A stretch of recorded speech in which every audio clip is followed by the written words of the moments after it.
The Royal Rumble is one of the most exciting events in WWE history. It's a time for surprises, rivalries, and setting the stage for WrestleMania. When they get it right, there's nothing better. But let's be real. Sometimes WWE has us left scratching our heads wondering, why did this person win the Royal Rumble? We're going to dive into the 8 times the WWE got the wrong Royal Rumble winner, and we're going to pitch who should have won it that year. Buckle up. We're rewriting history. First up, 1993, Yokozuna wins the Royal Rumble and went on to face Bret Hart in the main event of WrestleMania 9. Sure, he was a dominant monster, but let's be honest, this didn't have the excitement factor fans wanted. To set the stage, let's talk about where WWE was in early 1993. Hulk Hogan has stepped away from the company in 1992, leaving a huge void in the main event scene. WWE had transitioned to Bret the Hitman Hart as its top champion, a smaller technical wrestler who represented a new direction for the company. Meanwhile, WWE was still in love with the idea of monster heels, which is where Yokozuna comes into the picture. A newcomer billed as 500-pound sumo wrestler, Yokozuna was dominating the competition and quickly rose through the ranks as an unstoppable force. Bret Hart had won the WWE Championship from Ric Flair in October of 1992, and his reign was seen as a breath of fresh air. He defended the title multiple times in classic matches against the likes of Shawn Michaels, Razor Ramon, and more. But here's the thing, Bret Hart was winning over the fans with his in-ring skills. WWE wasn't fully committed to him as their top guy. Behind the scenes, Vince McMahon was still searching for a larger-than-life superstar to replace Hulk Hogan. In the 1993 Royal Rumble, Yokozuna dominated the field and won the Rumble match, last eliminating Macho Man Randy Savage in one of the most bizarre finishes ever. Seriously, why did Macho Man go for a pin in the Royal Rumble? With the victory, Yokozuna earned the chance to main event WrestleMania against Bret Hart for the WWE Championship. This set the stage for a classic David vs. Goliath storyline, with Bret representing skill and technique against Yokozuna's overwhelming power and size. Now here's where things start to get complicated. As WWE built towards WrestleMania 9, Hulk Hogan made his grand return to the company after being absent for almost a year. Hogan's return immediately overshadowed Bret Hart's title reign, and rumors began swirling about Hogan's involvement at WrestleMania. Instead of supporting Bret Hart as the new face of the company, WWE shifted the spotlight back to Hogan, which created a lot of tension in the storyline and behind the scenes. Finally, when we arrive at WrestleMania 9, held at Caesars Palace in Las Vegas, the infamous outdoor event with a Roman theme, in the main event, we do get Bret Hart versus Yokozuna. The match itself was solid. Bret used his technical skills to try to outmaneuver the much larger Yokozuna. The ending was pure WWE drama. After a distraction from Mr. Fuji, Yokozuna hit Bret with a devastating Banzai drop and pinned him to become the new WWE champion. But wait, it doesn't end there. Immediately after Yokozuna wins the WWE Championship, Hulk Hogan came out to protest the result. Mr. Fuji, in a bizarre move, challenged Hogan to an impromptu match for the WWE Championship. Hogan then accepts, and in less than a minute, Hogan beats Yokozuna, wins the WWE Championship, and then just like that, Bret Hart's hard work as champion was completely overshadowed, and Hulk Hogan was back on top. This ending is still one of the most controversial moments in WrestleMania history. So why does this storyline matter? The WWE scene heading into WrestleMania 9 highlighted the company's identity crisis in 1993. Bret Hart was supposed to represent the new generation, but WWE couldn't fully let go of its reliance on Hulk Hogan. This decision hurt Bret Hart's credibility as a champion, undercut Yokozuna's monster heel push, and left fans feeling confused about WWE's direction. While Hogan's win created a shocking moment, it came at the expense of long-term storytelling. We could have avoided this disastrous main event and had Macho Man Randy Savage win the Royal Rumble as he was the runner-up. Imagine Macho Man Randy Savage going one-on-one with Bret Hart in the main event of WrestleMania as two of the very best in-ring competitors have a clash in the rightful spot of a main event of WrestleMania. WrestleMania 9 will be remembered as one of the most polarizing manias of all time. While it had its moments, the WWE Championship storyline is often criticized for prioritizing short-term shocks over meaningful storytelling. In hindsight, WWE should have either kept the title on Bret Hart or allowed Yoko to leave as champion if we're not going to go with the direction of having Macho Man win the Royal Rumble. By 1997, The Undertaker had solidified himself as one of WWE's biggest stars, a consistent draw and arguably the most unique character in wrestling history. But there's one thing The Undertaker hadn't done yet: win the Royal Rumble. Despite his dominance, the Deadman hadn't got a significant title push in years. His last WWE Championship reign was way back in 1991, and many fans were wondering when he would get another shot at the top. The 1997 Rumble itself was built around one man, Stone Cold Steve Austin. He had entered the match at number 5, dominated, eliminated 10 other superstars, but the ending of this match was chaos. Bret Hart had eliminated Stone Cold. He had thrown him over the top rope, but the referees had not seen.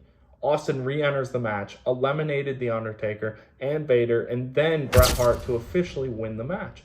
While this finish helped fuel Austin's meteoric rise, it came at the expense of The Undertaker, who was arguably the biggest name in the match. The Deadman was eliminated under shady circumstances, and it left many fans wondering, what if? So what if The Undertaker had won? By 1997, The Undertaker had spent years carrying the WWE's mid-card and its feuding with monsters like Mankind and Vader. Winning the Rumble would have been the perfect way to reestablish him as a dominant force in the main event scene.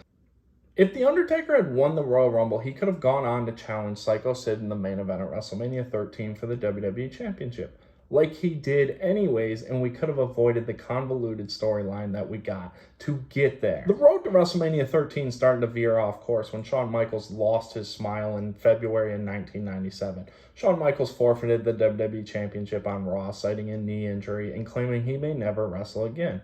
One thing became clear: WWE suddenly had no champion heading into their biggest show of the year. This threw everything into chaos. To fill the WWE Championship vacancy, WWE announced a match at In Your House Final 4. This match featured Bret Hart, The Undertaker, Stone Cold, and Vader, all men with major grudges heading into the match. Bret Hart was still bitter about his controversial loss to Shawn Michaels at the WrestleMania 12 main event and his ongoing issues with Steve Austin. Steve Austin was riding high as one of WWE's fastest rising stars after winning the Rumble, even though he cheated to do so. The Undertaker was long overdue for a serious title push, and Vader was the wild card, a dominant heel who had been terrorizing the roster since his debut. At Final 4, Bret Hart emerged victorious, becoming the WWE champion, but his reign didn't last long.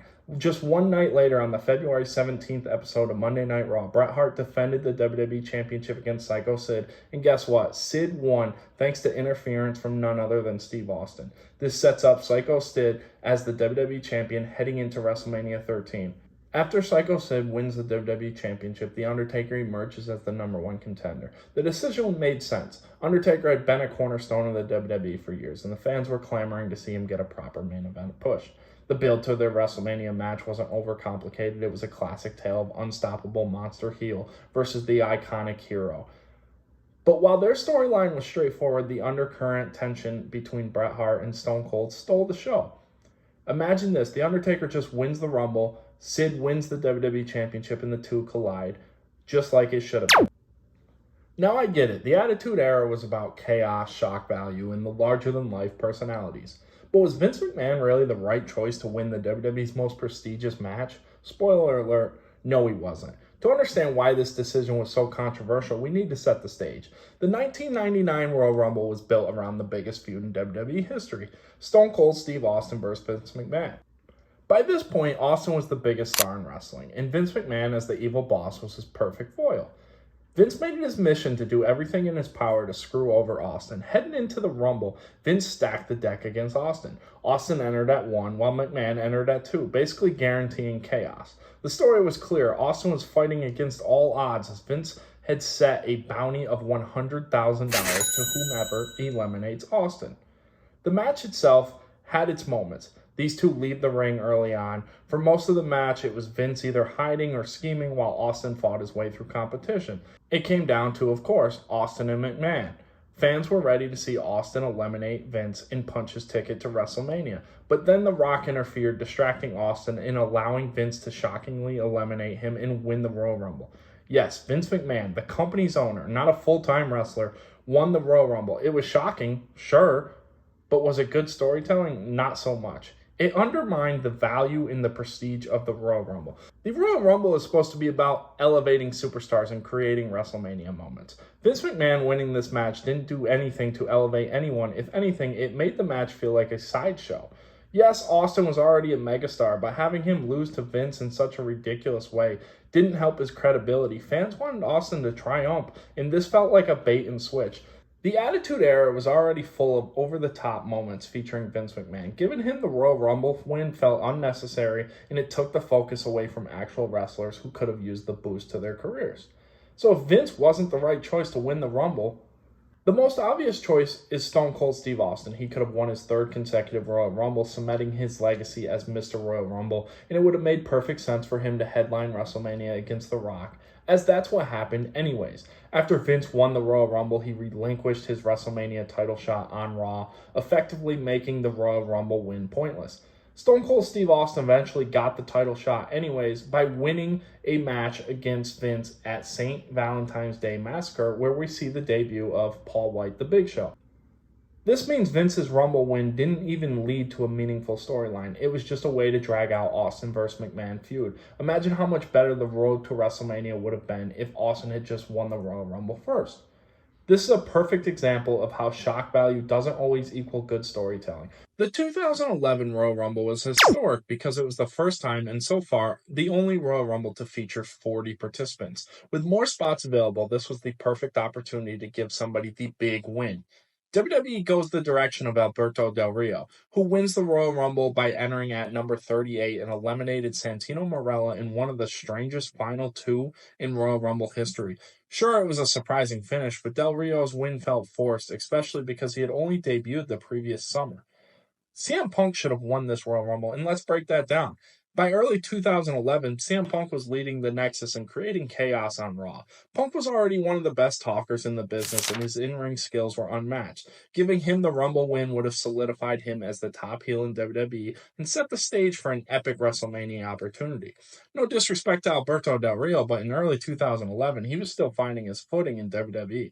His character had potential, but in ways it was way too soon to give him the massive win. Fans weren't invested in him yet, which is why his Rumble victory fell flat, and ultimately he faces Edge in the opening match of WrestleMania and loses, proving that this was just a mistake. If we had went the direction of CM Punk winning the Rumble with the help of the Nexus, who dominate the match and eliminate the top stars like John Cena and Randy Orton, this could have created a compelling story heading into WrestleMania, with WWE's top babyfaces trying to stop CM Punk and his faction. If Punk had won the Rumble, we could have gotten CM Punk versus Randy Orton in the main event of WrestleMania, and we could have avoided one of the worst WrestleMania main events of all time, featuring The Miz versus John Cena for the WWE Championship. CM Punk versus Orton could have been tremendous. Punk's Nexus could have been a dominant force heading into WrestleMania, interfering in matches, making life miserable for guys like Orton and Cena. This would have kept the Nexus elevated and relevant, and the faction would have been treated as a legitimate threat. Del Rio still could have gotten his push later on. He could have had a big match at WrestleMania, but this would have given him more time to develop and not have felt forced. If CM Punk had won the Rumble, it could have been the start of something huge. Later that year, he delivers the infamous pipe bomb promo and became the face of the Summer of Punk. But imagine if the WWE had started the rise 6 months earlier with a Royal Rumble victory. Instead of being a rebellious underdog, CM Punk could have entered the Summer as Punk as an established main event star, making his eventual WWE title reign even more impactful.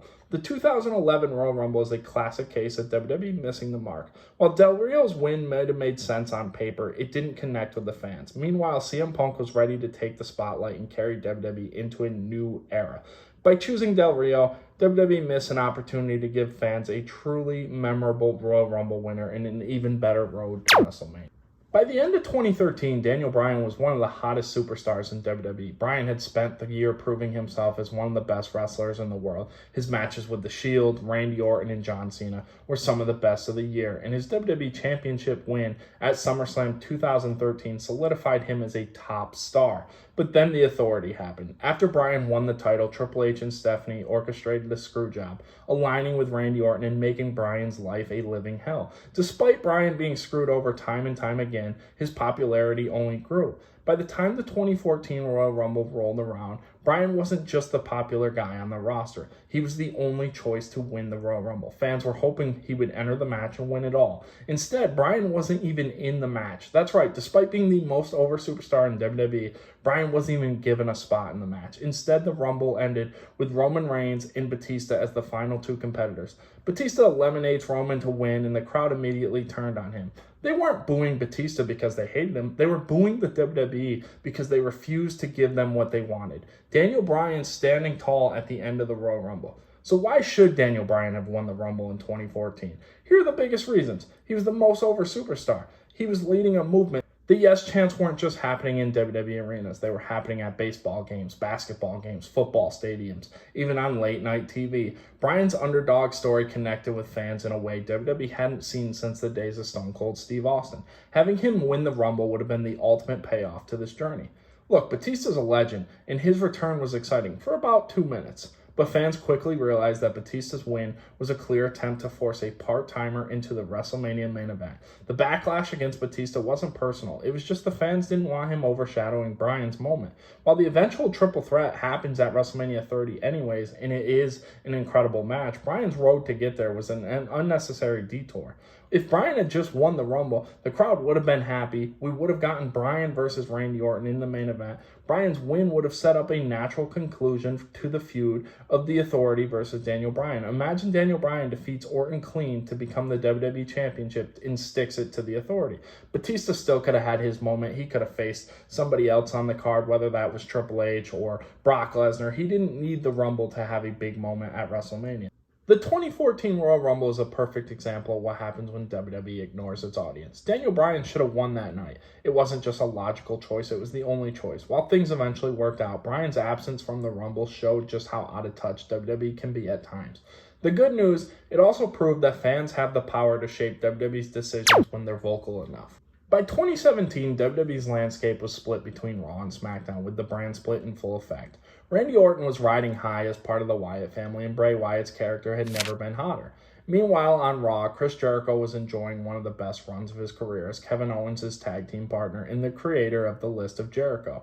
The Universal Championship was around Owens' waist, and Jericho was the MVP of Monday Night Raw, elevating both himself and Owens with their brilliant chemistry and hilarious segments. But WWE, despite Jericho's incredible work, never chose to give him the opportunity to win a Royal Rumble, setting up an underwhelming title match at WrestleMania 33. The match itself featured some of the biggest names in the industry: Brock Lesnar, Goldberg, The Undertaker, Roman Reigns. In the end, Randy Orton eliminates Roman Reigns to win his second Royal Rumble. While the crowd popped for Orton's victory, it felt very safe, predictable. Meanwhile, Jericho entered the match at 2 and lasted nearly an hour, breaking records for the longest combined time in Royal Rumble match history. Despite his incredible performance, Jericho was eliminated in the Final Four, and WWE missed a golden opportunity to give him what he deserved. If he had won, it would have rewarded the career renaissance he was on. He had reinvented himself. Fans were loving everything he did. Whether it was calling somebody a stupid idiot or putting people on the list or helping Owens retain the Universal Championship,